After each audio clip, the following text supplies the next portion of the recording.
SPN চ্যানেলে আপনাদের স্বাগত। আমার সঙ্গে আছেন অলোক মুখার্জি। অলোক মুখার্জি আজকে পারিবারিক সমস্যার মধ্যেও চোখ রেখেছিলেন টিভির পর্দায়। বৌদি কিছুদিন ধরেই অসুস্থ, কিন্তু প্রিয় ইস্টবেঙ্গলের খেলা দেখতে তিনি সময় বের করে নিয়েছিলেন। এবং অলোকদা, আজকে কিন্তু ইস্টবেঙ্গল 4-0 গোলে হারিয়ে দিল চেন্নাইন এফসিকে। চেন্নাইন ইন্ডিয়ান ব্রিগেড ছিল। 5 ফুটবলার বিদেশিকে ব্যবহার করেছেন কোচ। হিরোসি গোল পেয়েছে, বিপিন সিং 2টি গোল করেছেন, চমৎকার। ফিবলেও গোল করেছে ডিফেন্ডার হিসেবে। পুরো ম্যাচটা তুমি কিভাবে দেখলে? না, আজকে হাফ টাইম তোমার বিপিন, মহেশ, কেশপো, হ্যাঁ এরা খুবই ভালো, মিগুয়েল, এরা রশিদ, এরা সব ভালো ফাংশন করেছে। কিন্তু তুমি কার সঙ্গে খেলছো, তোমাকে যাই খেলো লাস্ট হলো চ্যাম্পিয়ন হতে হবে। সেই চ্যাম্পিয়ন হতে গেলে যে স্ট্রাইকিং জোনে, কিন্তু আমি তোমাকে বলছি স্ট্রাইকিং জোনকে একে আমার কিন্তু তোমার ওই জাপানি যে স্ট্রাইকার একে কিন্তু, হ্যাঁ হিরোসিস না কি না, এ কিন্তু আমার মনে হচ্ছে না খুব ভালো প্লেয়ার। কারণ এই স্ট্রাইকার দেখো, আজকে তুমি জিতে গেছো ঠিক আছে, কিন্তু তোমাকে যদি চ্যাম্পিয়ন না হলে তো কোনো লাভ নেই ইস্টবেঙ্গল মোহনবাগানের। সেইখানে তুমি বলতে পারো যে টেম্পো ম্যাচ খেলেছে জঘন্য, তারপরে কোচের ডিসিশনও আজকে, তুমি জয়গুপ্তকে কেউ বসিয়ে রাখে নাকি? আমি জানি না উনি কত বড় কোচ, ওকে আগের দিক ওকে নামাবে না? ইস্টবেঙ্গল মোহনবাগান ম্যাচে নামাবে না? ও তো জয় খেলেছে, স্পিড আছে, ঠিক আছে, ওকে খেলাবি। জন্যই তো গোল হয়েছিল লেগ ব্যাক থেকে। আজ তারপরে গিলকে কেন খেলালো বলো টেম্পো ম্যাচে? খেলালো না কেন বলো? হ্যালো, হ্যাঁ শুনতে পাচ্ছি, বলো বলো। কেন খেলালো না? কারণ আমি তো এখানে তোমার ওদের ক্লাবে কি হচ্ছে তো আমি জানি না, তবে কোচের অনেক ভুল ডিসিশন আছে। কোচ আমার মনে হয় ও অ্যাডামেন্ট টাইপের আছে। আজকে তার ভুল ডিসিশন গুলো কি রেকটিফাই করে নিয়েছে?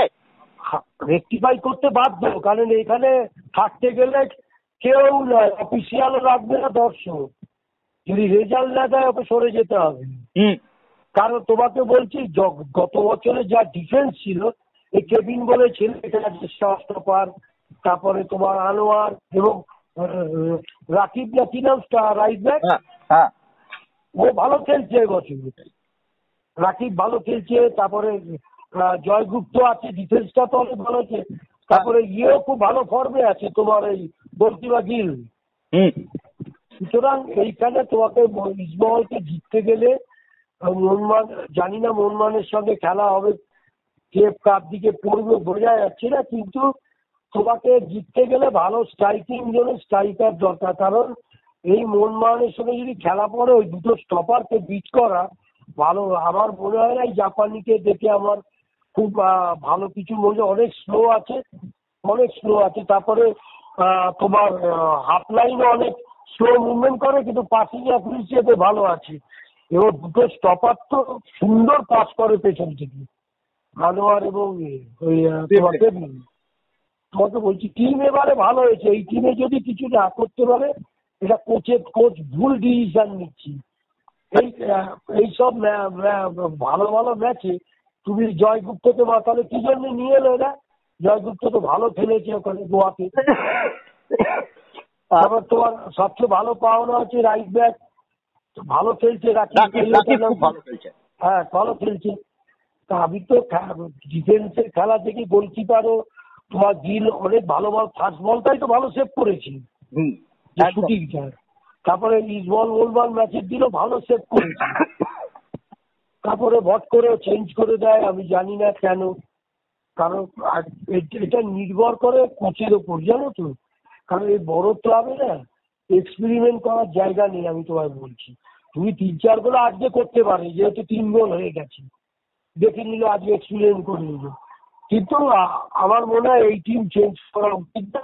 এবং আমি আবার বলবো, আইএসএল খেলতে গিয়ে যদি কোনো সুযোগ থাকে আর একটা ভালো স্ট্রাইকার আনো, এই ইস্টবেঙ্গল টিম কিন্তু এত সহজে হারবে। হামিদকে কেমন দেখছো? হামিদ আমি ঠিক আছে, কিন্তু আমারই কিছুও নয়।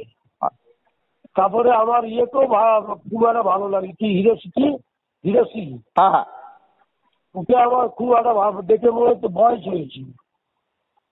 হ্যাঁ, ওর movement টা তো ফার্স্ট নয়। না তারপরে বয়স হয়তো বেশি নেই, কিন্তু প্রচন্ড স্লো আছে, আনফিট, ম্যাচ ফিট নয়। স্পিডও কম আছে। মুভমেন্ট তো ভালো নয় দেখছি, আমি তো দেখছি এখনো ফিট কি আনফিট আমি কি করে বুঝবো, কিন্তু আমার মনে হচ্ছে না বিরাট স্ট্যান্ডার্ডে কিছু আছে। ধন্যবাদ হ্যাঁ। অলোক দা।